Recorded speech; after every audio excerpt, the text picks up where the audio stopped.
Genesis chapter 26, we are looking at Isaac and Rebekah. Look at verse 1. We're going to backtrack a little bit. Go back to verse 1, Genesis 26 and verse 1. Now there was a famine in the land besides the previous famine that had occurred in the days of Abraham. So Isaac went to Gerar, to Abimelech, king of the Philistines. So we're told here by Moses, as he writes by inspiration, about the famine in the land. This is besides the one that happened in the days of Isaac's father, Abraham. And so as a result of that famine, food became scarce. And he went to Gerar, in verse 1, to Abimelech, king of the Philistines. Now this Abimelech is most likely the son of the Abimelech that dealt with Abraham. It could be the same Abimelech, knowing that they lived long ages. Even at this period of time, they would live to be somewhere between 125, 150 as far as years are concerned. It could be the same one, but most likely it's referring to a son. And oftentimes the son would take the father's name. And it says in verse 2, the Lord appeared to him and said, do not go down to Egypt. Stay in the land of which I shall tell you. So he was instructed not to go down into the land of Egypt. You remember Abraham went down into the land of Egypt. But Isaac was not to go. The Lord instructed him not to go. Verse 3, he said, sojourn in this land, and I will be with you and bless you, for to you and to your descendants, or your seed, I will give all these lands, and I will establish the oath which I swore to your father Abraham. Now that goes back to the original oath that was spoken to Abraham when he was called out of the Ur of the Chaldees. Genesis chapter 12. He was called to leave that area and to go to a land that God would show him. Now Abraham has passed on. The blessing is now passed to Isaac, and Isaac would sojourn in the land. And you notice that, verse 3, the sojourn in the land means that he would not be a permanent resident. And it's very interesting that the Apostle Peter in the book of 1 Peter talks about Christians being pilgrims, or some translations call it sojourners, or those who are not permanent residents. And so the message is clear for the people of God when you look at it from the New Testament perspective that, this world is not our home. We're just passing through as we sing the song. And as a result of that, we understand that we don't have any permanent residence here, that we're looking for something just like those patriarchs of old were looking for something that they would inherit later on. And he says in verse 3, I will bless you and your descendants, or your seed. So the same promise that was given to Abraham has been passed on to Isaac. And I will give all these lands. Now notice the lands there, referring to the promised land, would be given to Isaac's descendants. And so the descendants of Isaac would have the land. He says in verse 3, and I will establish the oath which I swore to your father Abraham. Verse 4, I will multiply your descendants as the stars of heaven, and I will give your descendants all these lands, and by your descendants all the nations of the earth shall be blessed. All peoples of the earth shall be blessed. You read it in Galatians 3 and verse 8. That refers to Christ. That through the descendants of Abraham, Isaac, and Jacob, that there would come a nation, and there would be one in particular in that nation who would be the Son of God. And through him, through his death, through the work of redemption that he did on earth, all the nations of the earth would be blessed, because this gospel would spread throughout the whole world, and every nation of people would hear, believe, and obey it, and be blessed as a result of it. Notice verse 5. because Abraham obeyed me and kept my charge, my commandments, my statutes, and my laws. Now this is very important because this shows the type of faith that Abraham had. And oftentimes in the New Testament, Abraham is pictured as a man of faith, the father of the faithful, so to speak. And here's the reason why all these blessings came upon Abraham. Because, here's the reason, he obeyed me. He obeyed my will, God is saying. And as a result, the responsibility is passed on to Isaac and to Jacob later on. But you will see that just as Abraham wasn't a perfect individual, that his descendants certainly are not going to be perfect because of the weakness of the flesh, and as a result, we're going to see, even in this chapter, their sin. But for the most part, this is what characterized Abraham's life. He was a person who obeyed God. He kept the commandments of God and God's law. We briefly touched on this last week, how that God has always had a law. He's had a law ever since the creation. He's had a law in the Garden of Eden. And man has always been under a law. And Abraham had a law given to him. Now, it was not the law of Moses. It was not the Ten Commandments, because this is a long time before that. But man has always been under God's law. In fact, we are under law today. Galatians 6 and verse 2. Bear one another's burdens and so fulfill the law of Christ. Now, it's not the same type of law in a lot of respects, but it's still a law. And we are to believe it and obey it. James calls it in James chapter 1 the perfect law of liberty. Because it's perfect, it's complete, and that law of the New Testament sets us free. It liberates us from sin. So man has always been under law. God has never left man to come up with his own way of doing things and just say, well, okay, I'll accept that. God has always given man instructions on how to worship and how to live and how to conduct himself. And man's responsibility, his faith, is to believe it and obey it. And as a result of that, the blessings come. Not that he earns anything. Doesn't earn one thing. But the blessings come as a result of man's demonstrating his faith and obedience. Notice verse 6. So Isaac lived in Gerar. So here he's obeying the will of God. God told him to stay. You stay. You don't go down to Egypt. And here Isaac is demonstrating this obedience as well. He's going to stay there in Gerar. Notice verse 7. It says, when the men of the place asked about his wife, he said, she is my sister. For he was afraid to say, my wife, thinking the men of the place might kill me on account of Rebekah, for she is beautiful. Now, where did he get that from? His father. Like father, like son. We talked about that last week. And how that if we're not careful, bad examples can be passed down to the children, and the children will pick up on those things and try to carry them out in their life. Abraham lied about Sarah. Abraham lied about Sarah in the same basic situation. It was the king Abimelech, perhaps the father of this son, Abimelech. And so here you have Isaac lying because Rebekah was beautiful. He was afraid of the people in that place. He thought, well, they would kill me and they would take Rebekah because she is beautiful.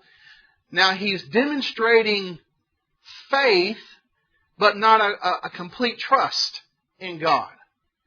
And later on in the chapter, God is going to have to reassure him of the fact that he is with him. So he's lying here.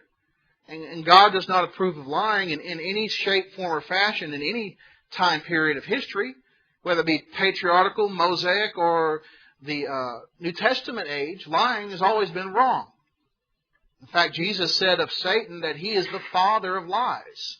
He's the first one to lie in the book of Genesis.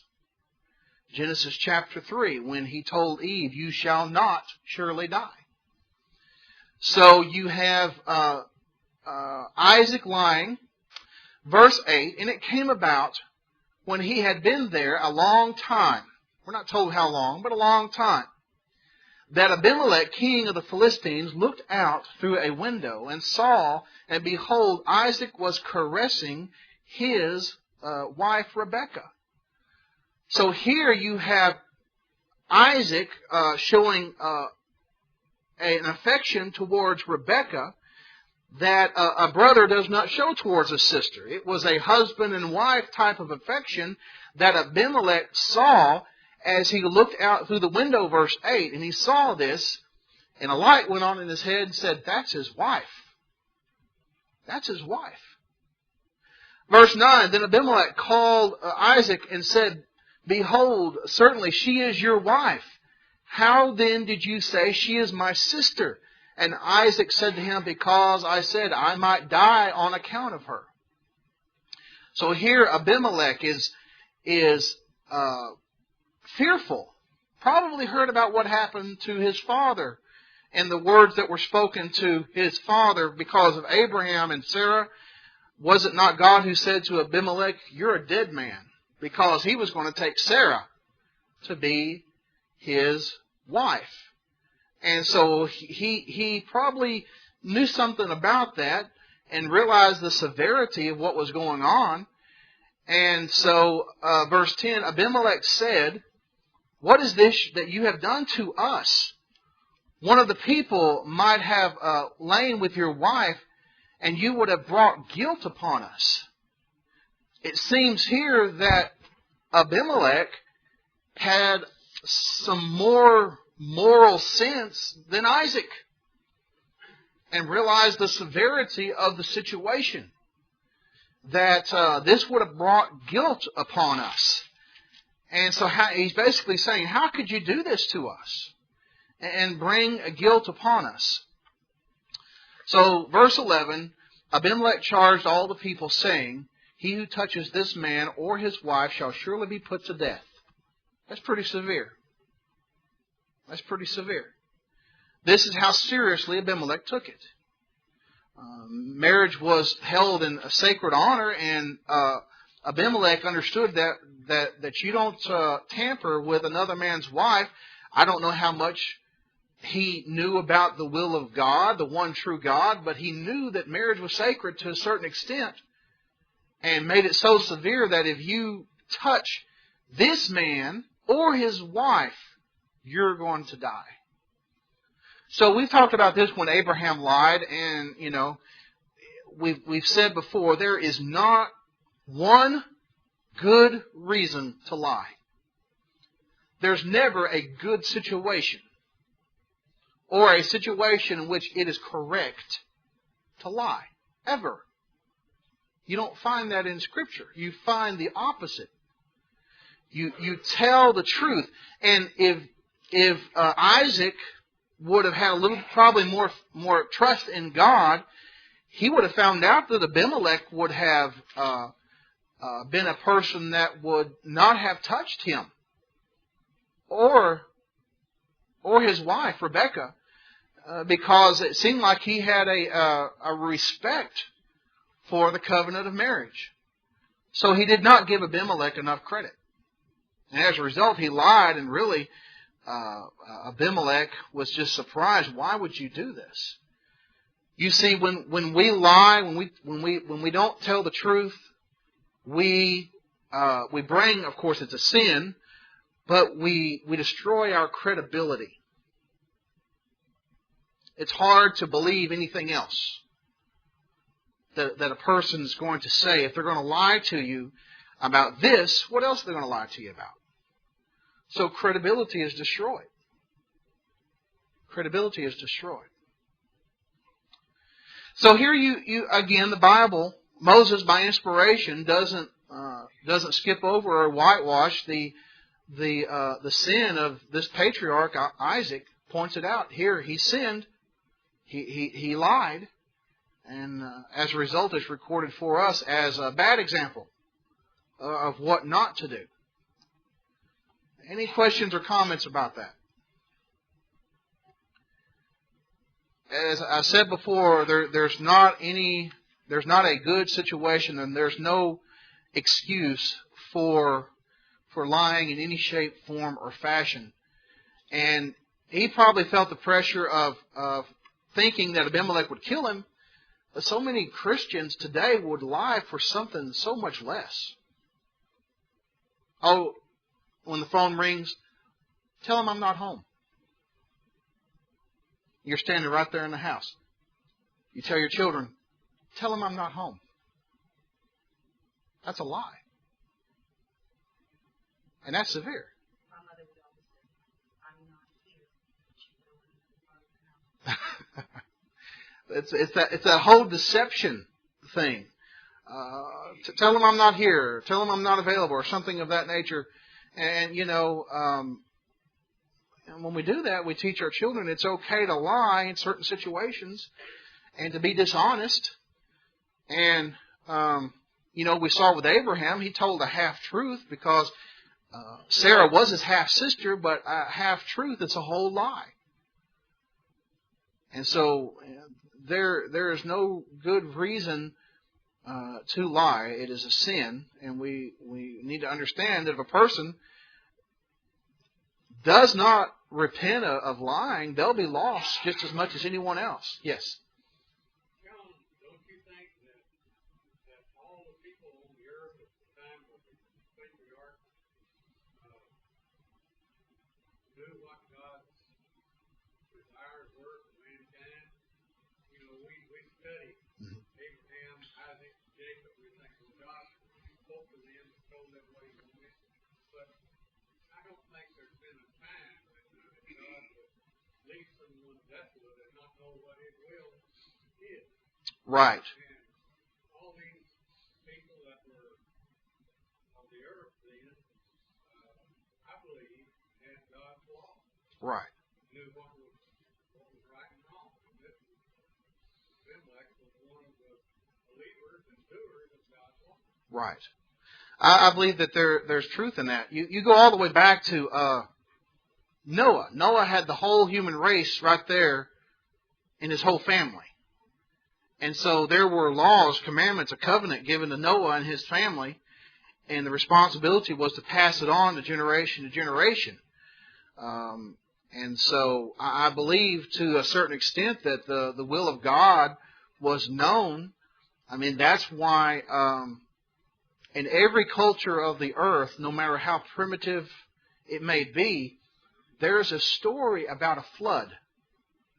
And those who survive the flood on a boat, or sometimes in the story, it might be a raft or something. There is a knowledge of some great flood that took place in the past. So that information was passed down as far as there was a common source for all mankind in Noah and his family, and that law being passed down would have been and should have been passed down as well, and God's will being passed down. Plus, I believe that there were other spokesmen for God as far as prophets that may not be recorded in the Old Testament for us. The reason I say that is because the focus of the rest of Genesis from 12 on, and really the rest of the Old Testament, is on the Hebrew people. On the Hebrew people. But you come across people like Melchizedek, priest of the Most High God. Abraham came across Melchizedek. So there, I believe, to a certain extent, that God made His will known. And there was a sense of moral responsibility that man had. Now, Romans chapter 1 tells us that the people of the world began to, even though they knew God at one time, they rejected Him as God, and they began to worship idols. So they set aside the knowledge of God and became corrupt. and started worshiping four-footed beasts and idols and things and became very corrupt. But I believe that's a good point. Look at verses 12 through 17. You see how that Isaac is prospering. Now Isaac sowed in the land and reaped in the same year 100-fold, and the Lord blessed him. Remember, he had already promised to bless him. Verse 3. He was going to bless Isaac. And so in the same year, 100-fold he reaped. Verse 13. And the man became rich and continued to grow richer or wealthier until he became very wealthy or great. So verse 13 talks about he became rich. He became very wealthy through his work that he did, and God blessed him. Verse 14. For he had possession of flocks and of herds and a great household, so that the Philistines envied him. So he became very prosperous. And notice there again, verse 14, how that wealth and prosperity is measured in flocks and herds. Great amount of animals. That's the same way Abraham's wealth was measured for the most part, in having great herds and livestock. That was the way the ancients measured wealth in this time period. And so, as a result of being blessed by God, the Philistines became envious of him. Verse 15 says, Now all the wells which his father's servants had dug in the days of Abraham, his father, the Philistines stopped up by filling them with earth. Shows the attitude of the Philistines. And this is going to show later on, or kind of give the background to why there's conflict between the Philistines and Israel as a nation. It all starts back here. This envy, this strife. And you're always going to have someone or a group of people that's going to have a wicked attitude of envy, jealousy. Because you're doing well, they don't like to see that. So, verse 15, very childishly, all the wells that Abraham, his father, had dug, his servants had dug, the Philistines, they filled them with dirt. They stopped them up. Verse 16, Then Abimelech said to Isaac, Go away from us, for you are too powerful for us. So he's telling them to go away. You're mightier than we are, some translations might say. Go away. So they had become envious of Isaac's success, his wealth. They sabotaged the wells that his father had dug, and now, probably out of fear of retaliation, they kind of say, "Why don't you go away? Why don't you leave?" And so you become too powerful for us. Verse 17, And Isaac departed from there and camped in the valley of Gerar and settled there. And so the trouble that Isaac is facing is not going to end there. Verses 18 through 25 is going to talk about some more trouble. Now, I want you to notice, and we noticed this with Abraham's life, just because God blesses an individual does not mean there will be absence of conflict, absence of strife, absence of hardship. God blessed Abraham, yet he faced some hardship. God is blessing Isaac, and he is facing hardship. People aren't, looking on him favorably anymore. They're envious of him. They're jealous of him. So God's people that are being blessed in a wicked world, they're going to face hardship and difficulty because of the sin of other people, and because of their envy and their attitude. And so the blessings of God do not mean the absence of conflict or struggle or difficulty. That's something we got to understand. We see that in the book of Job as we studied a little bit of him and what he suffered. A blessed individual, but it did not mean the absence of hardship and suffering. Look at verse 18. Then Isaac dug again the wells of water which had been dug in the days of his father Abraham, for the Philistines had stopped them up after the death of Abraham, and he gave them the same names which his father Abraham had given them. So he is redigging these wells that the Philistines had stopped up, and he is giving them again the names that his father Abraham gave them. Verse 19, but when Isaac's servants dug in the valley and found there a well of flowing water, the herdsmen of Gerar, verse 20, quarreled or fought with the herdsmen of Isaac, saying, the water is ours. So he named the well Esek, because they contended with him. So that word Esek means contention. Contention. So here you have the herdsmen of Gerar. They're seeing the servants of Isaac dig this well, and then they're going to claim it for themselves. Well, that's ours.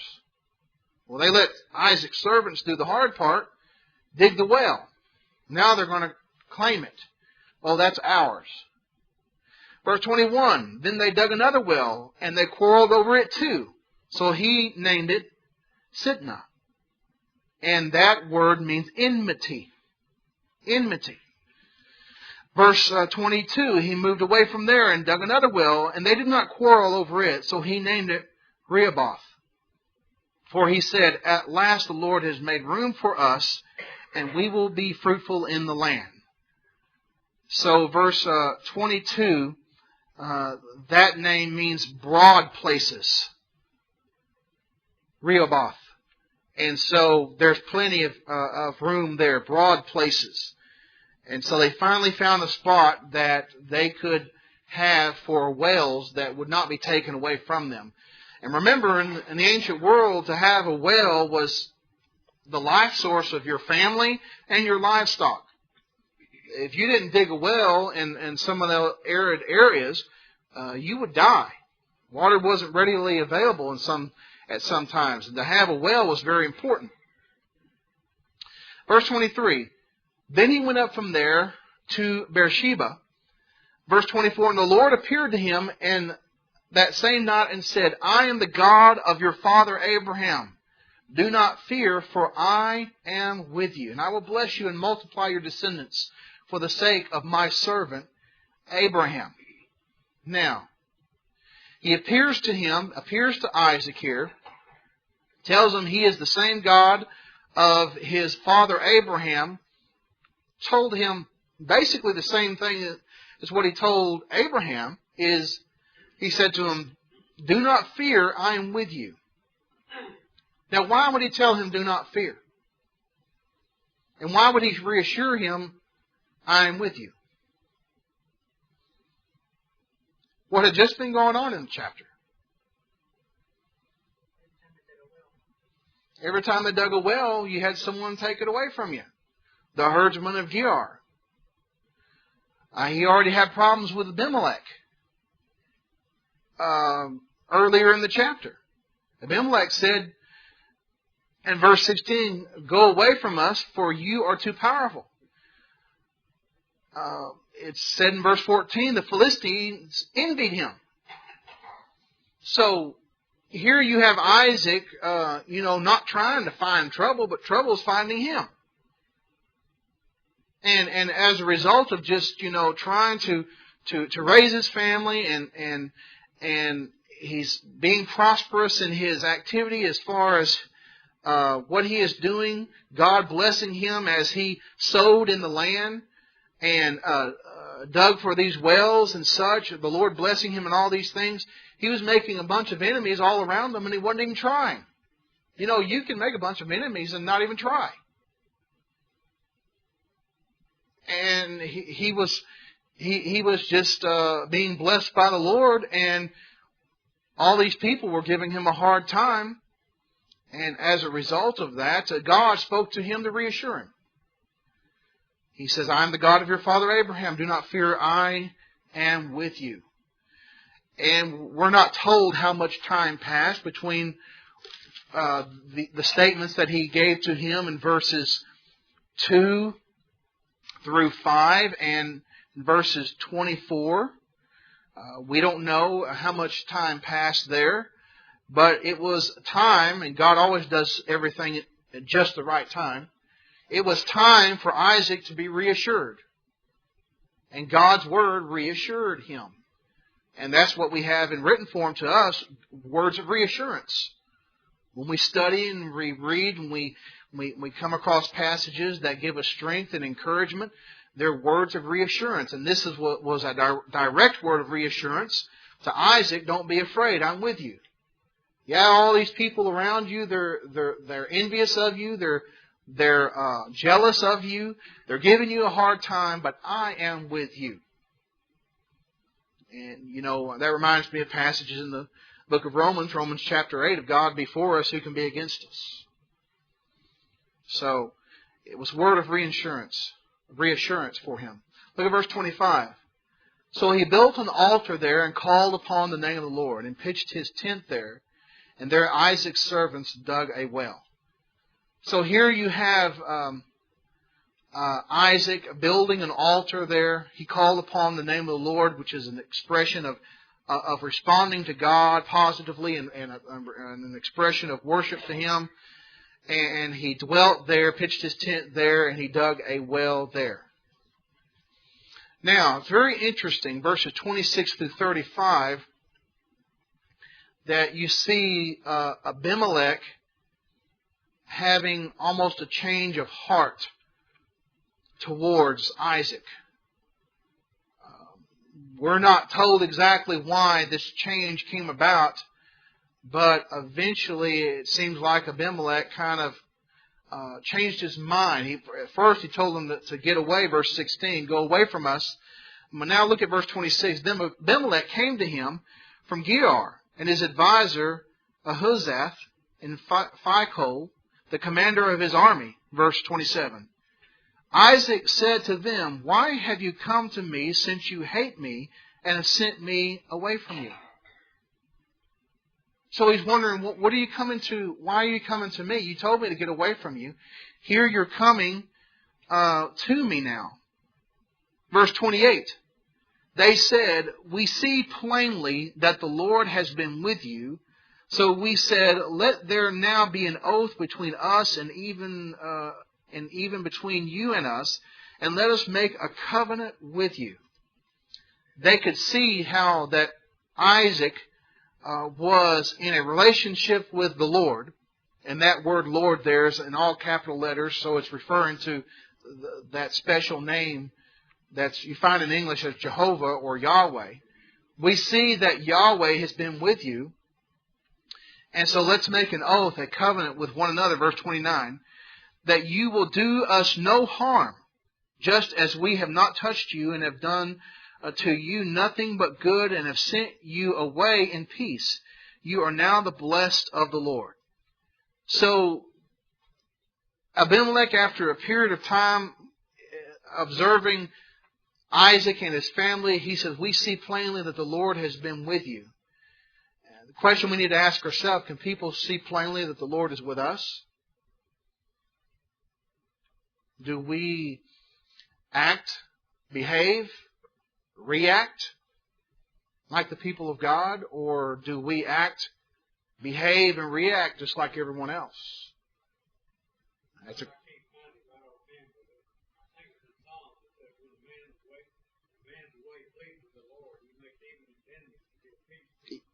That's right. Even his enemies will be at peace with him. And here you have Abimelech, the enemy, being at peace with Isaac. So he's wanting to make a covenant with him. And he says, we've done you no harm. Verse 29, we've not touched you. We sent you away in peace. It says, now you are the blessed of the Lord. Verse 30. Then he made a feast, and they ate and drank. And in the morning they arose and exchanged oaths. Then Isaac sent them away and departed from him in peace. So there was a covenant made there. They exchanged their oaths. And as a result of that, the fellowship was made known in verse 30 by eating together. The feast, they ate and drank together. And so there was a covenant of peace that was made between them. Verse 32, now it came about on the same day that Isaac's servants came in and told him about the well which they had dug, and said to him, we have found water. So he called it Shibah. Therefore, the name of that city is Beersheba to this day. So there is the origin of the name of the city, Beersheba. And so they found water that day. So that had to be a relief to Isaac, going through all this difficulty, and we're not telling how long this went on. And finally Abimelech comes to him and wants terms of peace, wants to form an oath with him. Now, all this period of time you have Esau here, 34 and 35.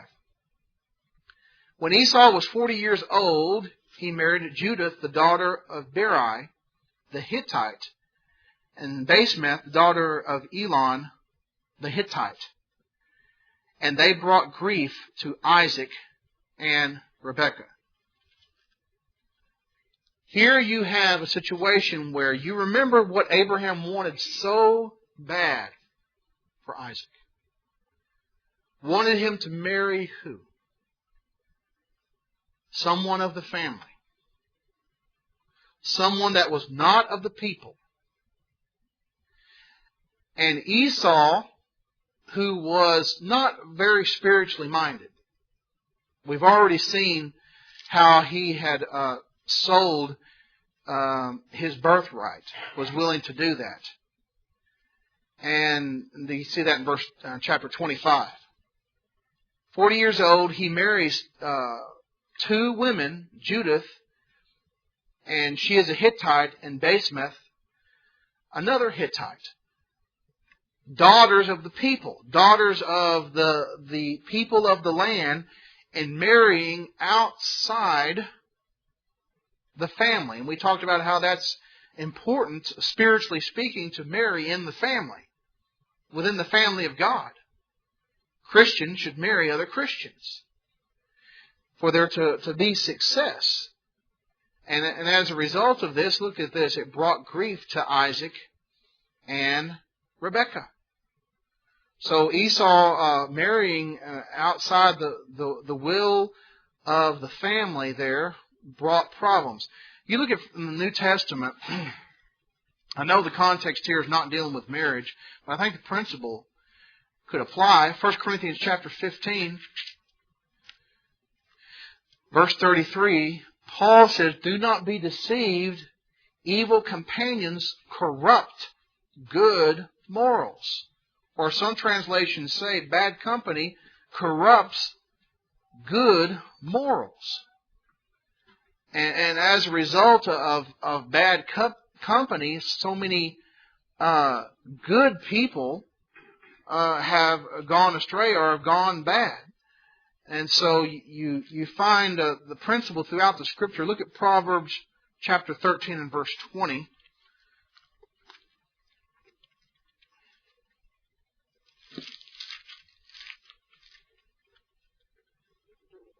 Proverbs 13 and verse 20, he who walks with the wise men will be wise, but the companion of fools will suffer harm. The companion of fools will suffer harm. Well, what about a companion for life? People enter into a marriage and a covenant till death do us part. And spiritually speaking, the person they're marrying is a fool. They might be smart, they might make a lot of money, and they might provide a good career, but spiritually speaking, they're a fool. And that does much harm to the marriage and to the children. There are countless examples of people who have married outside the faith, and the children grow up confused at best. They see mama going to the Lord's church and daddy either staying home or going to some denomination, or vice versa. And so it can do so much harm. And you know the phrase "birds of a feather flock together," I think goes along with that. if a Christian is thinking and considering marrying someone who's not even of the faith, does that say something about how committed they are to spiritual things? That they would choose a lifelong companion that is not even of the faith? Yes. You lay down with dogs, you get fleas. There's so many phrases that you can come across that basically say that. The danger of running with the wrong crowd, but entering into a lifelong marriage with someone who is of the wrong crowd, so to speak. So here you have this example of Esau making poor choices, plus the polygamous marriage of having two wives there. We'll take up our study with the book of Genesis next week, Lord willing.